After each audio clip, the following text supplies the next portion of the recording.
Let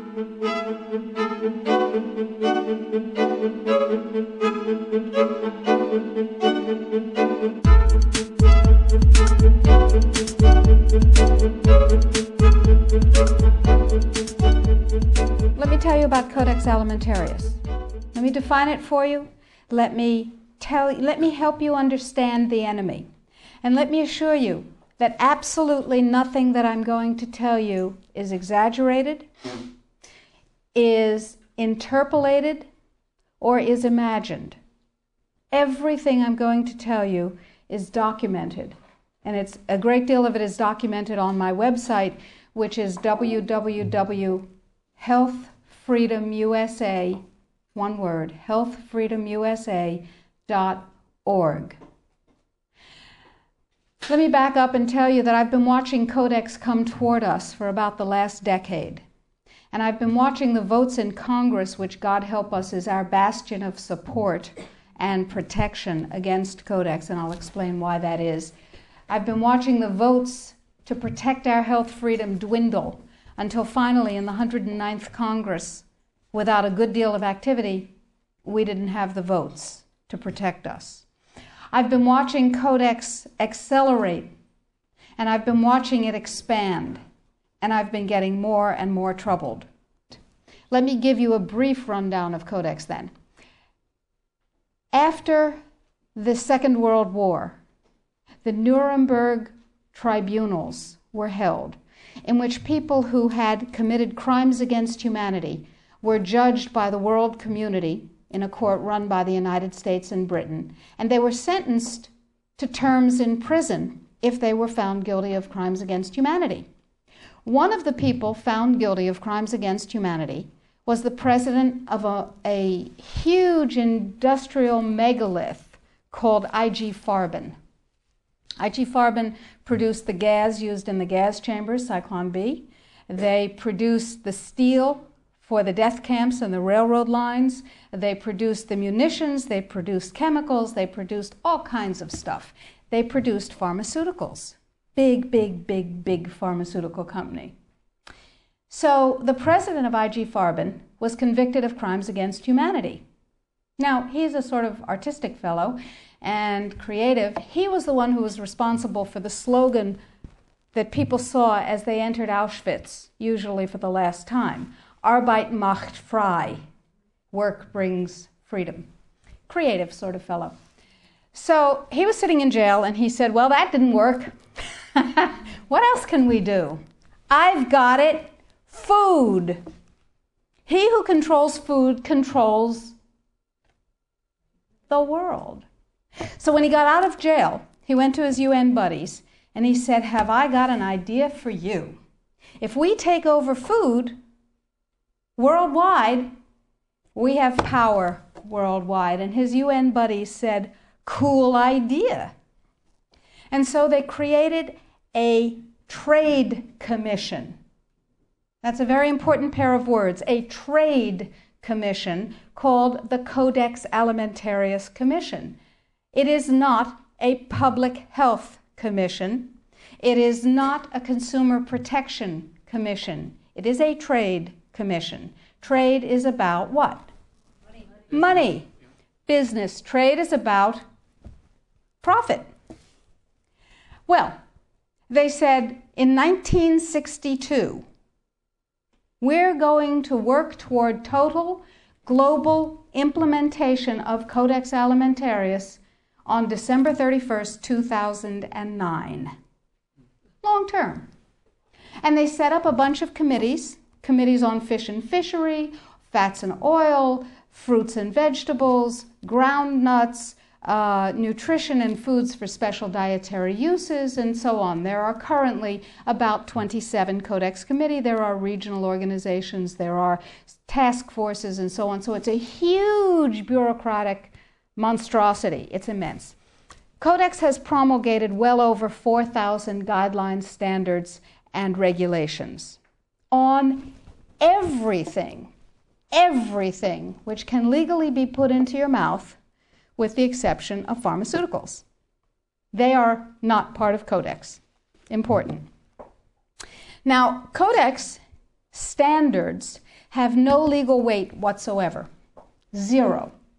So who cares about them? They're just standards. So we're talking about an industry-dominated, regulation-setting organization. But if it has no legal standing, who cares, right? Here's the history of Codex-Alimentarius before 1962. The Austro-Hungarian Empire said, we need rules by which the courts can rule on cases involving food. So we'll have regulations and rules that the courts will enforce. That's how they get their weight. That was called the Codex-Alimentarius, and it was put into place around 1893 and lasted until the end of the Austro-Hungarian Empire in the First World War. So the idea was there in the Germanic tradition. We need rules, lots of rules, lots and lots of rules. We need a lot of rules. Let's have rules for everything to do with food. So it was sort of a natural extension for the German industrialists to say, we'll go back to the good old days of Codex-Alimentarius, back when we had them in the Austro-Hungarian Empire. Cool. So they started promulgating their rules and regulations, and they were voluntary. They were sort of guidelines. Now, Codex-Alimentarius-Commission is administered by the World Health Organization, WHO, and the FAO, the Food and Agriculture Organization. They fund Codex and they run it at the request of the UN. So they're mommy and daddy to Codex-Alimentarius. And that's very interesting because they're supposed to be about health and food worldwide. Some conflicts of interest that we'll talk about. So Codex started promulgating regulations and rules. And the way that's done is that the committees work up a rule, a standard, a guideline, a regulation, and then they get it to what's called Step 8, which is the final step in their administrative process.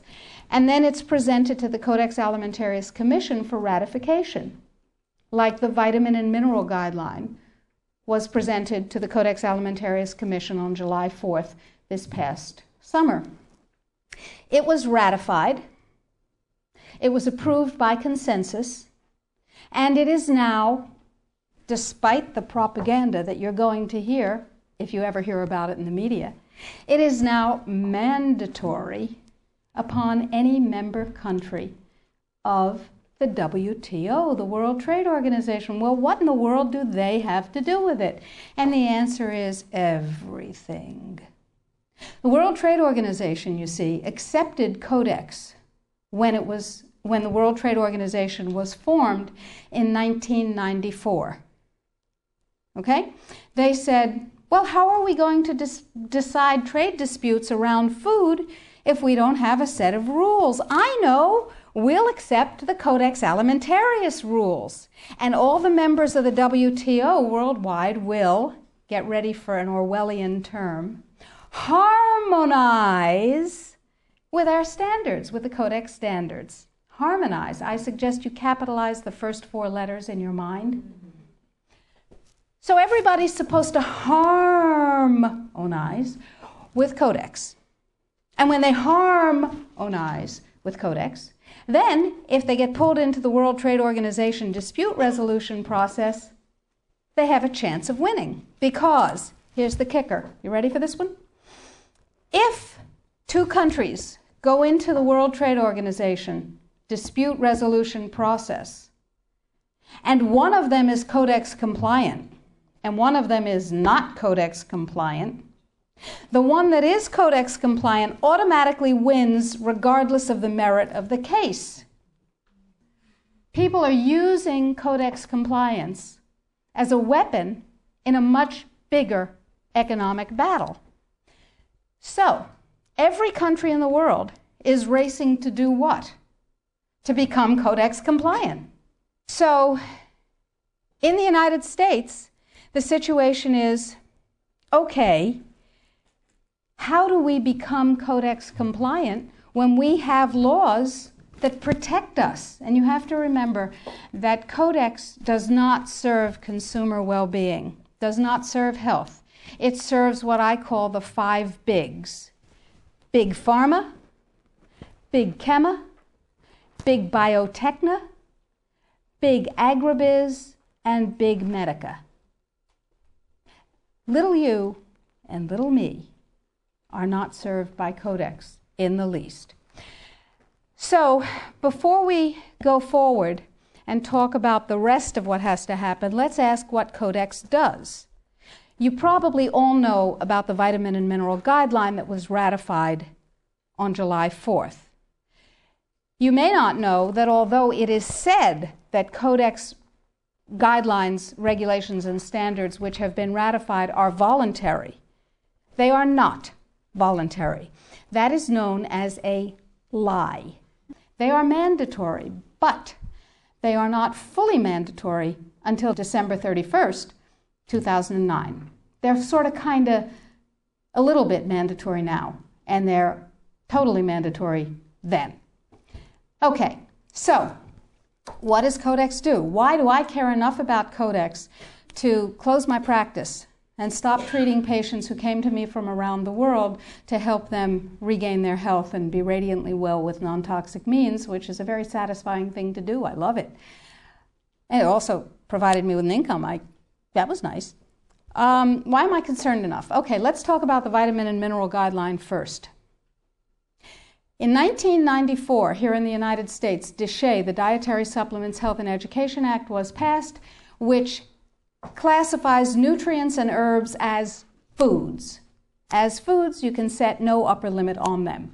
You cannot set an upper limit on lettuce, lamb, or rutabagas, and similarly, you cannot set an upper limit on vitamin C, echinacea, ginkgo biloba, vitamin D.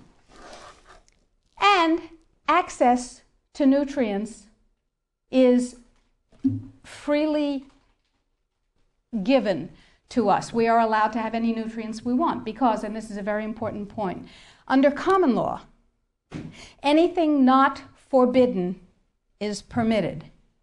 Codex, on the other hand, is a Napoleonic Code law system.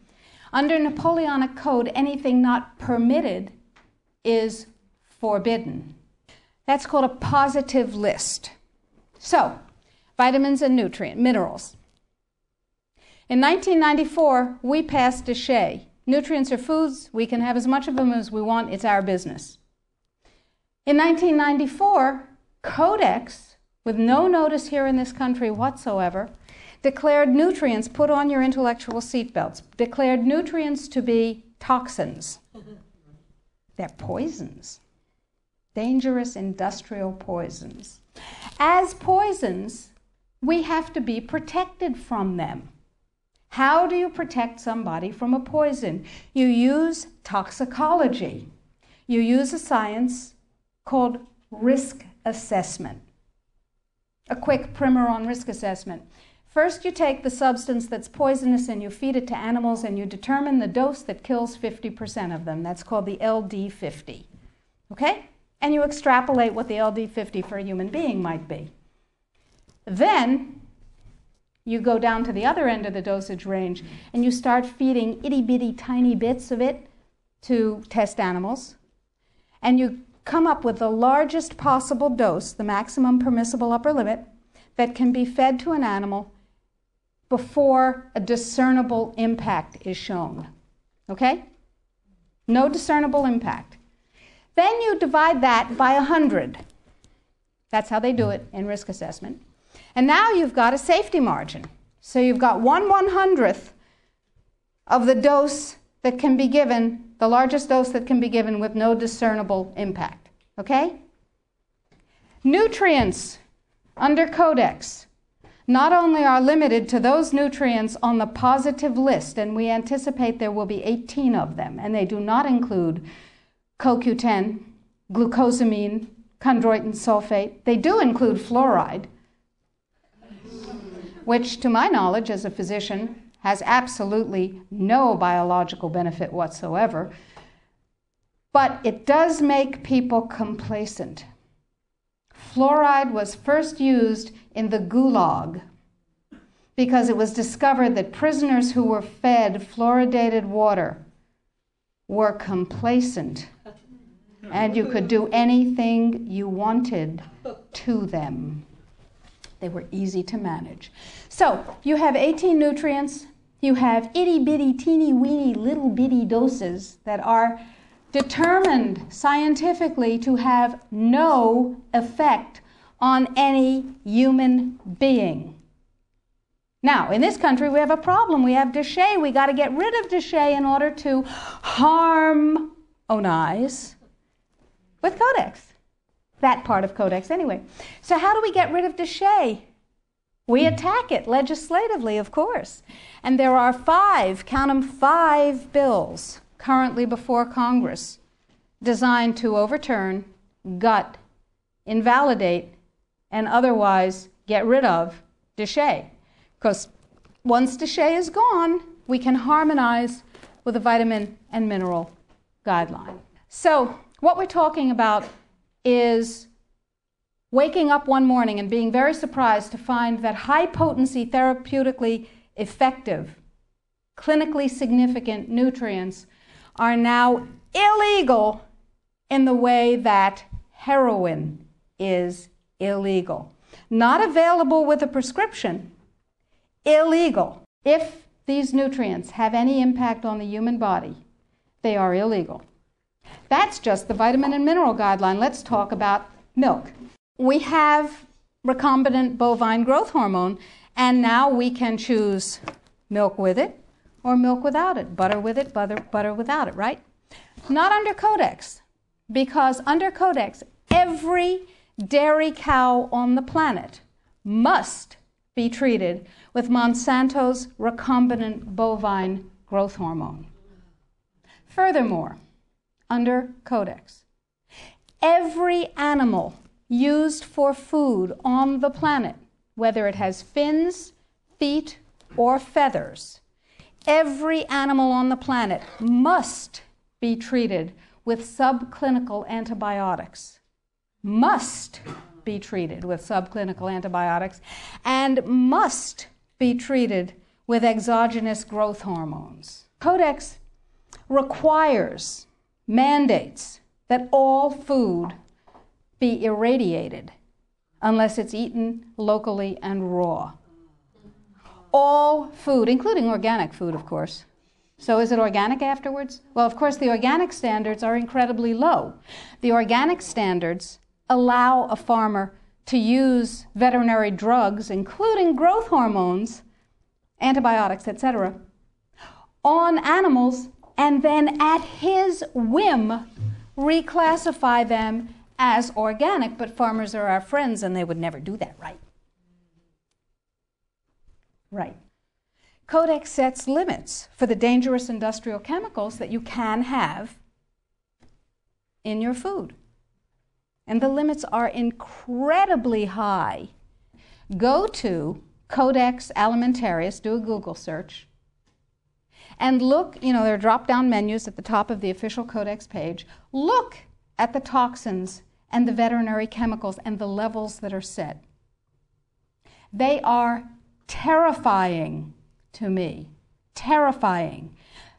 The names of the chemicals that are permitted and the amounts of the chemicals that are permitted are terrifying to me. Why am I terrified? Well, perhaps I'm just a cowardly person. It's possible. Think about this. In 2001, 176 countries, including the United States, got together and they said there are 12 really bad organic chemicals. They're called POPs, persistent organic pollutants.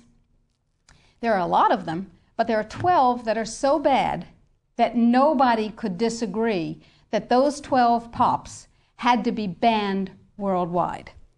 9 of the 12 worst organic chemicals known are pesticides, not surprisingly, because they kill things. And, of course, we have many processes and enzyme systems that are very much like insects and other pests, so they're not too good for us. But Codex has different ideas. Codex has brought back 7 of the 9 forbidden POPs that 176 countries banned worldwide. Dieldrin, aldrin, hexachlorobenzene. And the food that is imported from other countries that contains these substances cannot be stopped at our borders because otherwise it would be, God forbid, a trade violation. That's how Codex works. Codex, according to the World Trade Organization and the Food and Agriculture Organization joint projections. Now, I didn't make this up. Please, if you unfastened your intellectual seatbelts, put them back on again.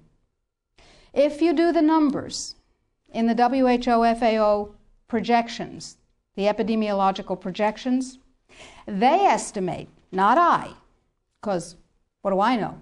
They estimate, they're the experts, that just the vitamin and mineral guideline alone, when it goes into global implementation on December 31st, 2009, will result in a minimum of 3 billion, that's B, bad, big, billion deaths, 1 billion through simple starvation.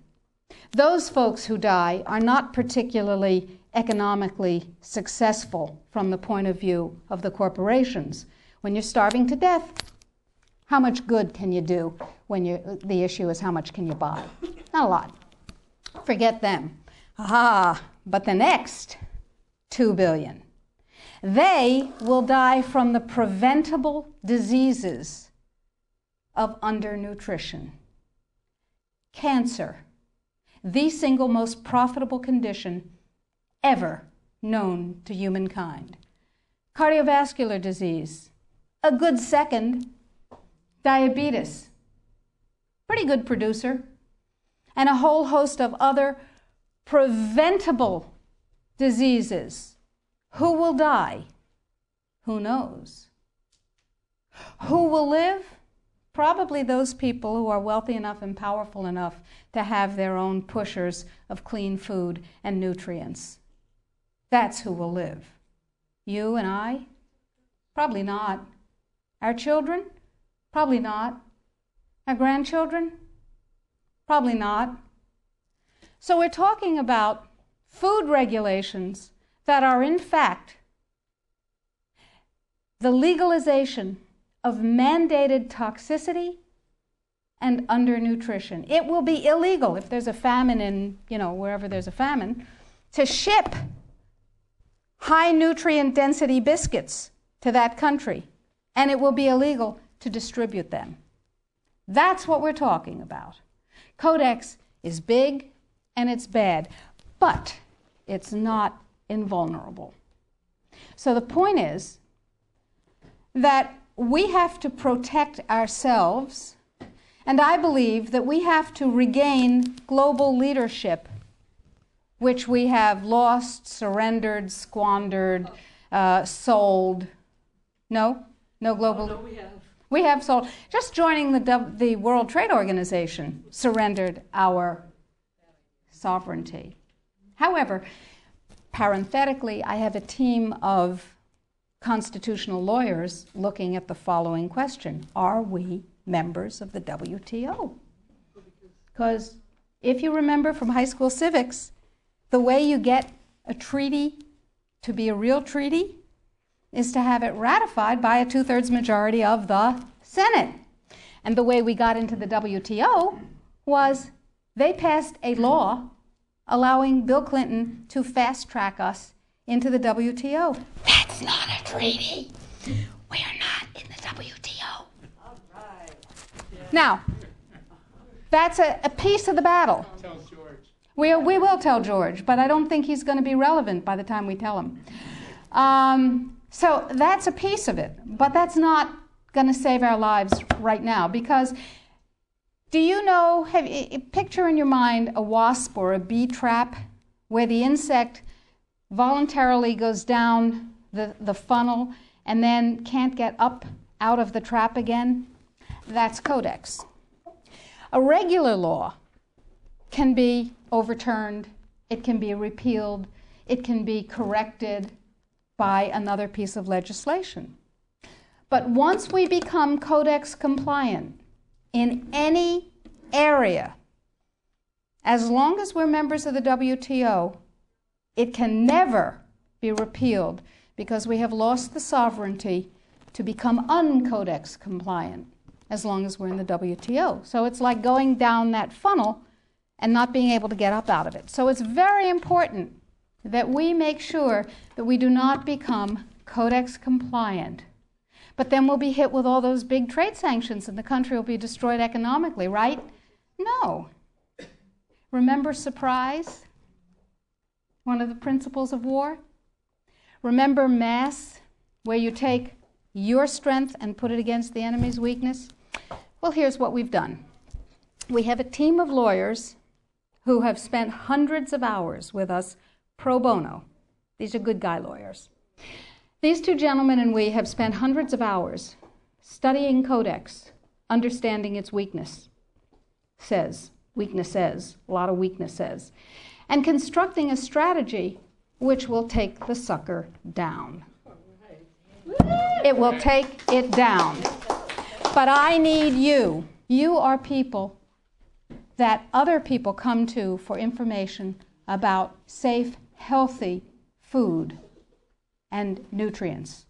You are ready-made dissemination points. You are the 1,000 million, 100 million points of light. Here's what is happening. Every country in the world has to be Codex compliant in order not to get hit by WTO trade sanctions, as I told you, if they're members of Codex in the WTO. And there are a few countries that are not, but I guarantee you they're not of any major significance. So, the question is, what does Codex compliance mean? Well, most people, most countries, most legislators believe that it means they have to adopt as their national standard on that particular subject what Codex ratified. But that's not the case any more than we're in the WTO. That's not the case either. What it means is that the format, the issues, and the subjects covered by a Codex guideline, standard, or regulation have to be addressed in the country's guideline, standard, or regulation on the same topic. So, what we have done is create the first of many alternative Codex guidelines. You can go to our website, www.healthfreedomusa.org, and you will see a little button on the upper right-hand side that says, Sign the Citizens Petition. Now, to briefly digress, a citizen's petition is not like a grocery store petition that you sign and you bring to somebody and you say, I have 200,000 signatures, and they dump it in the wastebasket, because in their mind, it's one signature, you and your friends wrote 200,000 names. No, it is a legal challenge to the policy of the United States government on Codex. It's called a citizen's petition. It's a legal challenge. We're suing the United States government, saying, what you're doing is illegal, folks. Let us tell you how. We want hearings of fact. We want redress. We want correction. If we get what we want, that's dandy. If we don't get what we want, we have gone through a process called exhausting administrative remedies. We have made the case ripe for court. Okay, so I need you and everybody you know to sign this citizen's petition saying this is a bad policy, en masse. And you do this on the web, and you'll see the instructions, and we present the thousands and thousands and thousands of actual physical pages that we print out with people's signatures to the U.S. Codex Office and to the FDA, and they don't like that at all. But that's okay. However, this time, this is the Second Amendment of the Citizens Petition that we're asking you to sign. This time, the revised Vitamin and Mineral Guideline is part of it. It's part of the lawsuit saying this needs to be U.S. policy. The more voices that say, this is what I want, and you work for me, Mr. and Mrs. Bureaucrat and Mr. and Mrs. Congressman, Mr. and Mrs. Senator, the more voices, the more weight. So step number one is read and sign the citizen's petition. Step number 2 is disseminate the information, the web link. Tell everybody you know. Put it out in your office. Get your patients, your friends, your neighbors, your suppliers to sign the citizens' petition. And your suppliers, the companies that you use, are going to tell you that you're out of your minds. They will tell you that Codex is not a problem. And they will tell you, anybody here have a dog? Okay. Dog owners know that you ask a dog to heel, sit, down, stay. That's Codex in this country and worldwide. Because the more people who are in Codex coma, the less trouble they have getting this through. So the NNFA, anybody here ever heard of the NNFA? Everybody's heard of the NNFA. Did you know that the members of the NNFA are not just health food stores and manufacturers, but include companies with names you may have heard? Pfizer, Merck, Monsanto, Bayer, BASF, Archer Daniels Midland, Chemet, Eastman Chemical, I could go on, GlaxoSmithKline Wellcome, Wyeth Arrest, you get the idea. Why?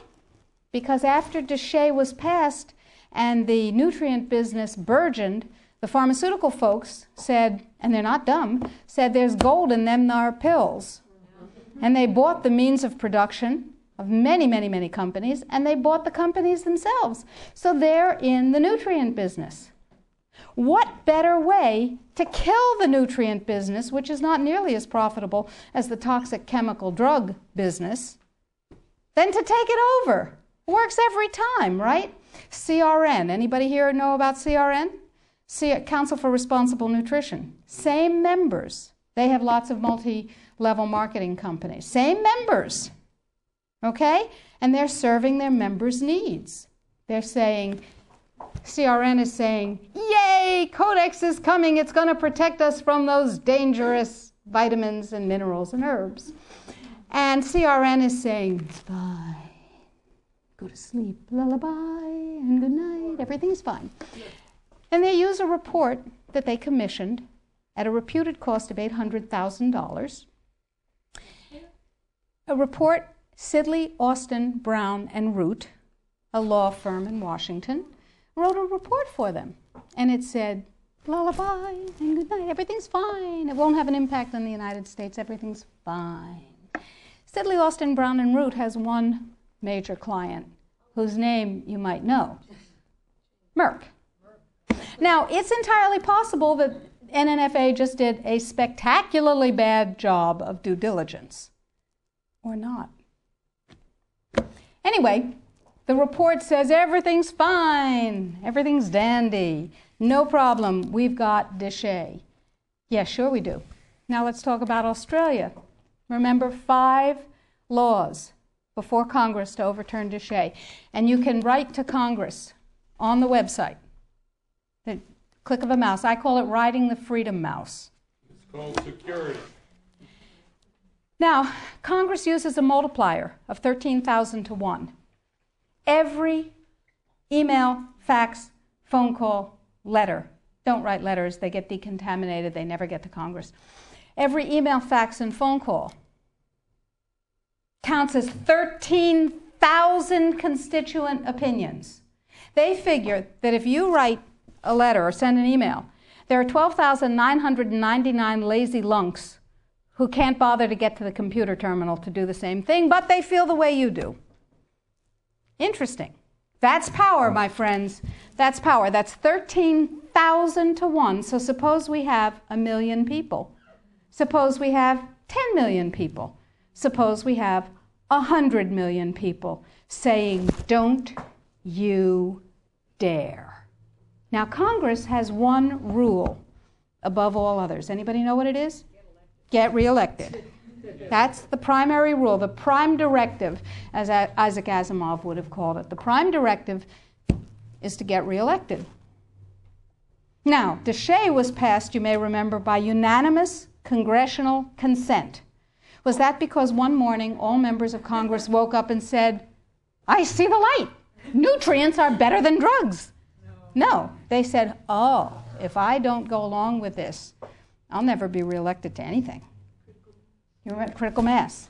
Remember, we were out on the streets and we were up on our hind legs and we were making noise and we were rallying and we were writing letters and we said, don't you dare take away my health freedom. Remember? And we won.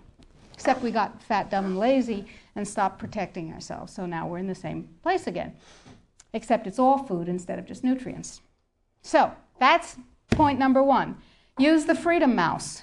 Ride the freedom mouse. We've made it as easy as possible on the site. Sign up for the emails. I will never sell your information to anyone, I promise. I will never rent it. I will never share it. You'll only get email from me. And we need you to know what's going on. So I'll send you email blasts. I'll send you things that you can do. Or not. It's your choice. Get everybody you know informed. Now, what else can you do? Well, we're going to write a series of Codex alternative guidelines. Everything bad in Codex will have an alternative guideline that turns it into a pro-health guideline. What have we done with the guideline, the vitamin and mineral guideline? You can see that because we have a markup copy that has their guideline crossed out and ours written in on the website. It's right there. What we've done is turn it into something, into a guideline that mandates biochemically, individually determined optimal health. And it's still Codex compliant. So we said, okay, now we need Congress to adopt this. And we need other countries in the world to adopt this. So Bert and I went to Washington, D.C., and we met with Dana Rohrabacher from Orange County, who said to us, he's a representative, he said, I believe in pesticides. I went, ugh. He said, I believe in GMOs. I went, ugh, ugh. He said, I believe in irradiation of food. I went, ugh, ugh, ugh. But, he said, I believe in your right to not be forced to eat foods that have been processed that way more than I believe in those technologies. I will take this on. We said, oh, that's really nice. And he said, now, we need a coalition. So we went across the aisle, or across the office building, to see Peter DeFazio's staff from Oregon, who is a liberal Democrat, whereas Rohrabacher is a Republican, a libertarian Republican. And DeFazio's on board. And we have large numbers of others who actually never heard of Codex before we told them about it. Never heard of Codex. We have called every health legislative aide in Congress, and we have said, what's your congressman's position on Codex? And they've said, bah. We have spoken to the trade legislative assistants. We've said, what's your congressman's position on Codex? And they've said, on what? They don't know. We had a congressional briefing set up on the 20th of September. I was going to address Congress, tell them about it. I thought that was cool. 10 days before, it became a briefing on something else. Another freedom click. You need to write to Congress on the site and tell them that they need a congressional briefing, by God, and tell them you want me to brief them. They don't know. They've never heard of it any more than the general public has heard of it. Gee, how'd that happen? Who knows? Every negative part of Codex can be overturned by a guideline, a regulation, or a standard that is positive.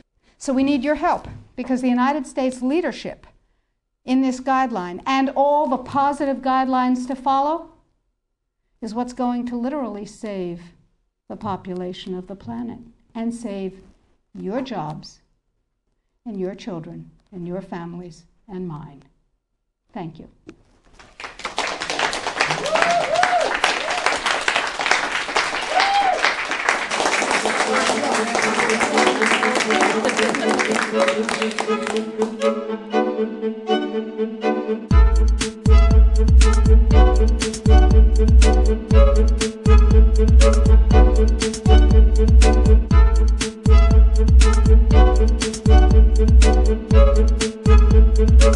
Bye.